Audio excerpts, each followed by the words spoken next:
Hi everyone, it's Gina with Balanced Body Solutions, and today I want to go over some post-pacemaker exercises.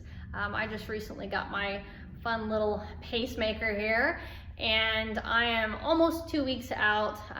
I have some pretty conservative restrictions from my doctor, so my restrictions were not lifting over shoulder level and a 5-pound restriction for 6 weeks.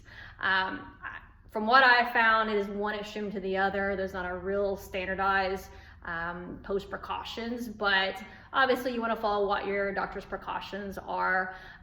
But what I kind of found was looking up on YouTube and seeing what people were doing for post pacemaker exercises. There really isn't much out there at all. So I want to kind of show you guys some stuff. I do have a physical therapy background, so I'm definitely well qualified to show you guys some very safe things that will stay within your precautions, and then talk to you guys about some things that you can do once those precautions are advanced or once they're gone completely, some things that you can work on.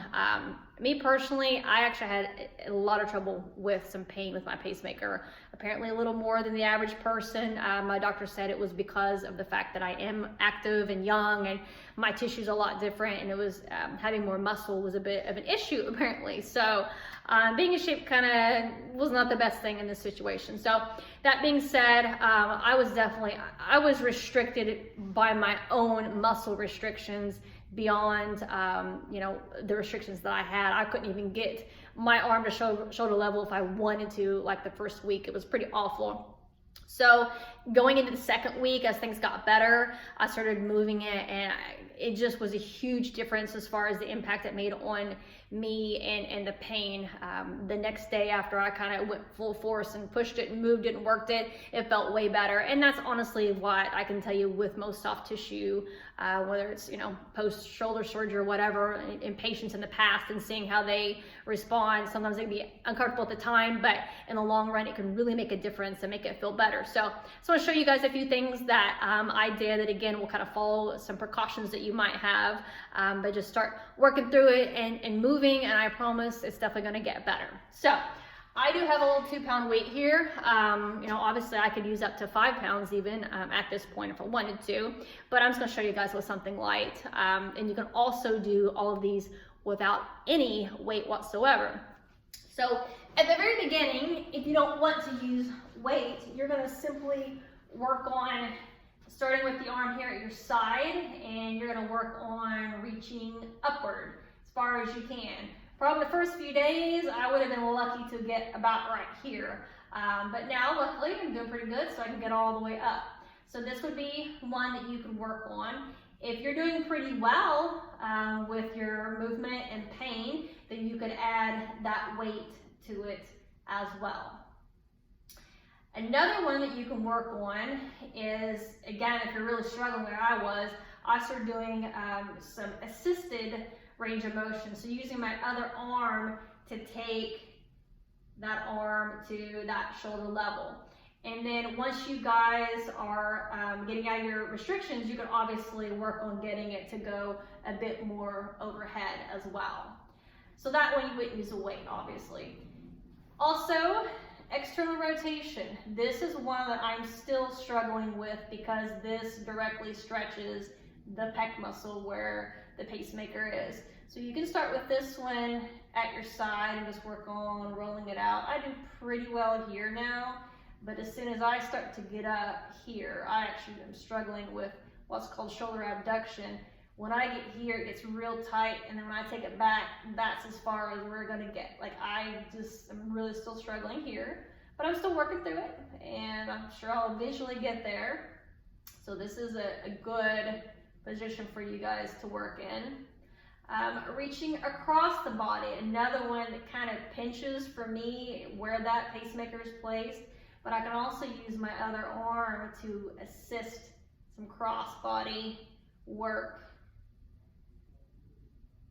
Just kind of trying to get it over there. You can also even bend the elbow and try to kind of reach towards the shoulder, and that same general concept, just trying to reach across there. And then as far as getting the arm overhead, This is again where I'm really struggling a lot to even get it to 90.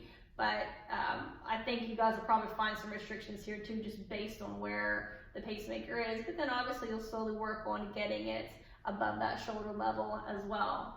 So some other ones that we can do with this weight would be, after you've worked on some punches, you can work on some reaches.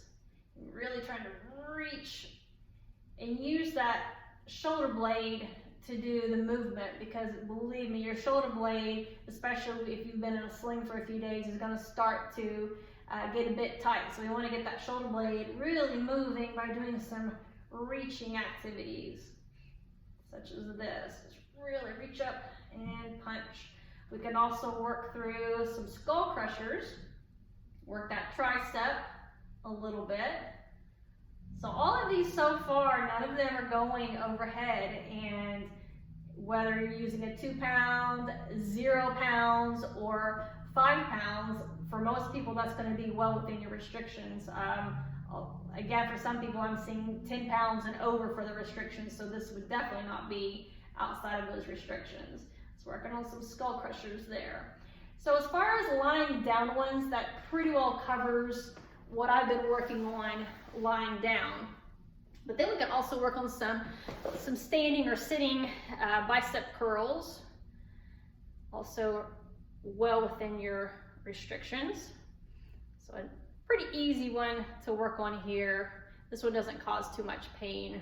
I might feel it kick in my pec a little bit to stabilize, but really feeling pretty good here. We can also bring in some of those same range of motion things, just in a different position. So now that I'm standing, gravity's gonna be pushing down my arm. Makes it a little harder for me to get it out to the side, but still something I can work on getting some strength and some stretching there for this one. And then the same up in front, getting a little bit more resistance with gravity pushing down on my arm. So again, these are all safe within your restrictions. And the last thing I want to go over is a few more shoulder blade exercises. So I showed you the one where you're reaching forward, but we want to do the exact opposite of that, which is pulling the shoulder blades back. So you can just simply do that like in a seated or standing position, where you're just squeezing your shoulder blades back. This one also is going to pull that area a little bit. So just be gentle. I found personally that my pec was so tight, it was resisting so much that I almost couldn't pull my shoulder blades together because it was just fighting. So I just did what I could and tried to really focus on squeezing. And although it was extremely minimal, I was still trying to keep my body remembering some of the things it was supposed to do. Then we can do some shoulder lifts. You can probably even tell with this, that left shoulder is still a little bit sluggish on this, not quite back to normal on this one. And then the last one we want to work on is punching down and kind of making the shoulder blades go downward. Again, you can also do this one seated. You could have your arms bent, whichever is comfortable for you. So those are some things that are easy to do. We're working on shoulder blade, we're working on shoulder, staying within those precautions. And it's just a great way to get you moving, get you feeling better. And I'm just hoping that this can help a lot of people out, because there just isn't a lot of information out there for you post-pacemaker people such as myself. So I hope that helps.